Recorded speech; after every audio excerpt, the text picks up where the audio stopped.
الحمدللہ وکفا وسلام علی عبادہ الذین اصطفی۔ حدیث نبی قال رسول اللہ صلی اللہ علیہ وسلم احب البلاد الی اللہ مساجدها۔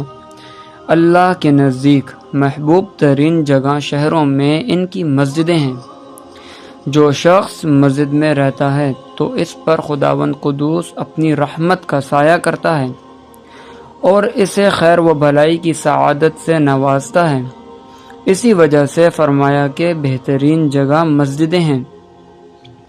ایک اور روایت میں عبداللہ بن مغفل رحمہ اللہ فرماتے ہیں کہ ہم نے سنا ہے کہ شیطان سے بچنے کے لیے مسجد ایک مضبوط قلعہ ہے۔ اسی طرح حضرت ابو ذر غفاری رضی اللہ تعالیٰ عنہ اپنے بیٹے کو نصیحت کرتے ہوئے فرماتے ہیں، اے بیٹے، مسجد تمہارا گھر ہونا چاہیے، کیونکہ میں نے سرور کائنات صلی اللہ علیہ وآلہ وسلم سے سنا ہے کہ مسجدیں پرہیزگاروں کا گھر ہیں، لہٰذا جس کا گھر مسجد ہو اللہ تعالیٰ اس پر رحمت کا اور پل صراط سے جنت کی طرف گزرنے کا ضامن ہے۔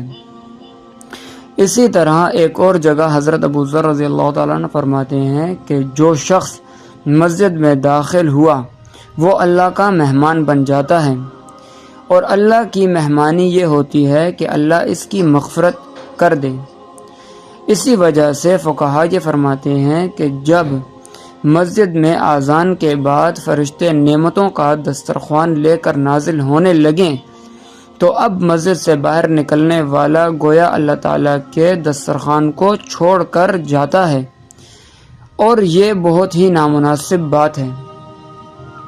اللہ تبارک و تعالی ہمیں مسجدوں سے محبت کرنے کی توفیق عطا فرمائے اور ہمارا زیادہ سے زیادہ وقت مسجدوں میں اور دین کے کاموں میں لگانے کی توفیق عطا فرمائے۔ وآخر الدعوانا ان الحمد للہ رب العالمین۔